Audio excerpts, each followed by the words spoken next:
ఓం నమస్తే.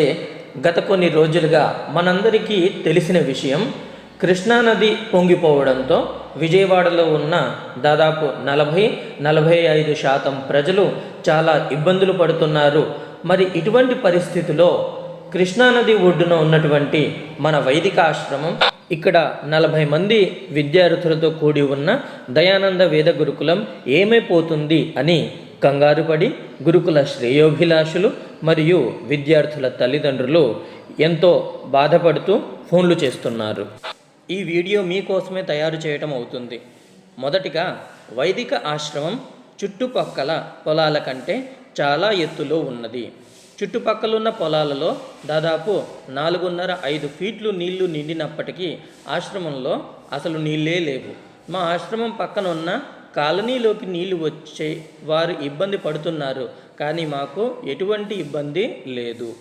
మరి పరిస్థితి ఇంత సేఫ్గా ఉన్నప్పటికీ పిల్లల బాధ్యత మా పైన ఉన్నది కాబట్టి రాబోయే ప్రమాదాన్ని ఊహించుకొని గురుకుల కమిటీ సభ్యులందరూ గురుకుల విద్యార్థులందరినీ వేరే చెట్టుకి చేర్చాలని నిర్ణయించారు.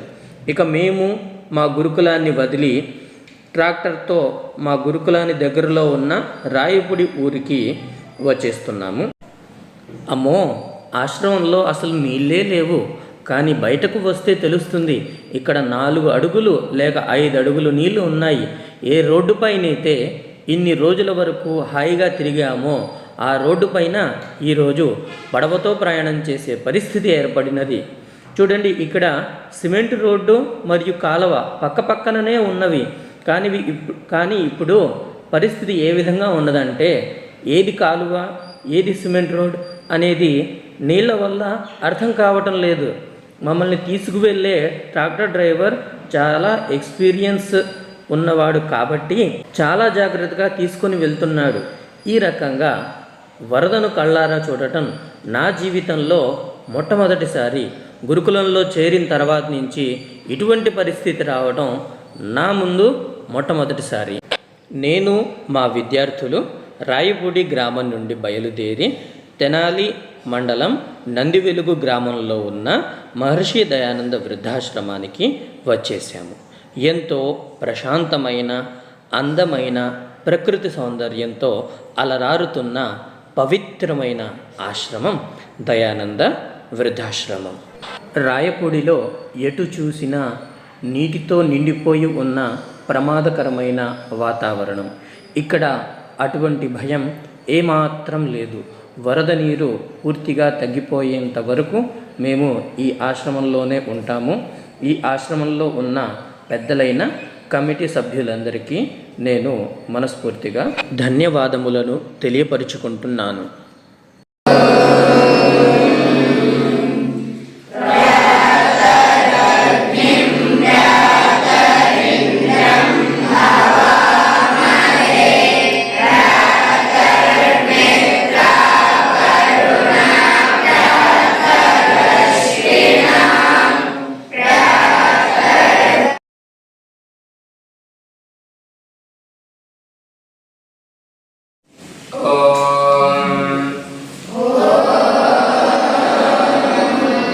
योगेन चित्तस्य पदेन वाचा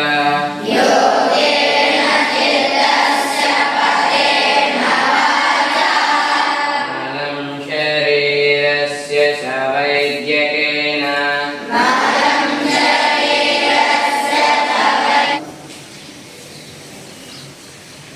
2,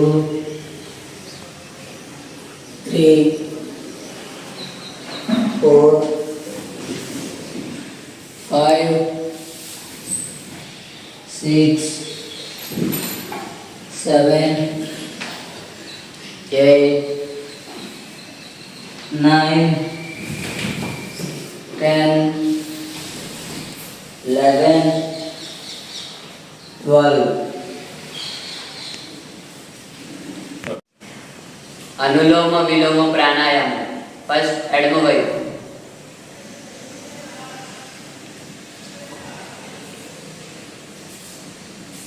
కుడివైపు,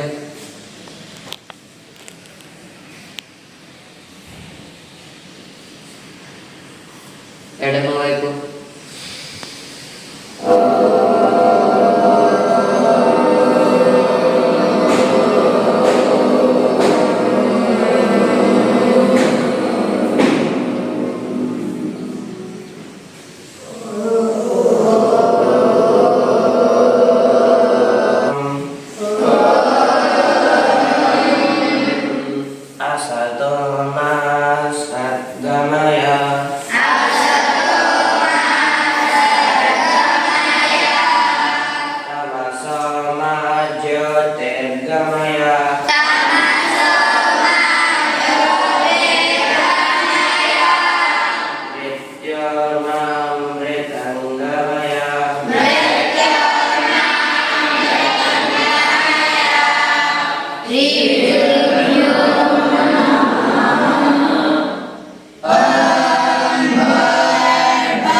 What?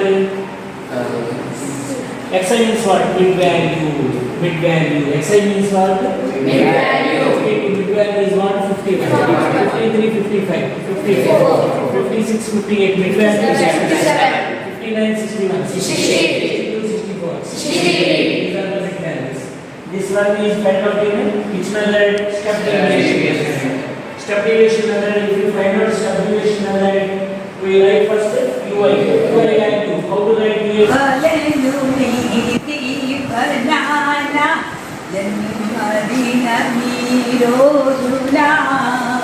అడిగి తిని ఆశీస్సులు తలపుంచి తిని ముందునా దేవని దయచేతనే నీ జీవితము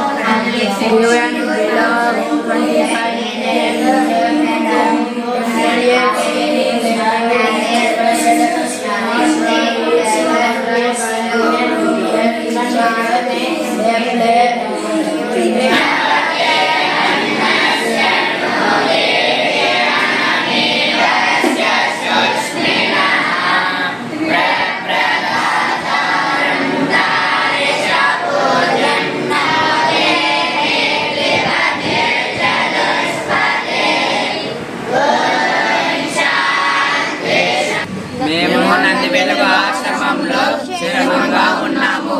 ఇక్కడ మాతాజీలు మమ్మల్ని సురక్షితంగా చూసుకుంటున్నారు. మీరు కంగారు పడవద్దు. మేమందరం క్షేమంగా ఉన్నాము.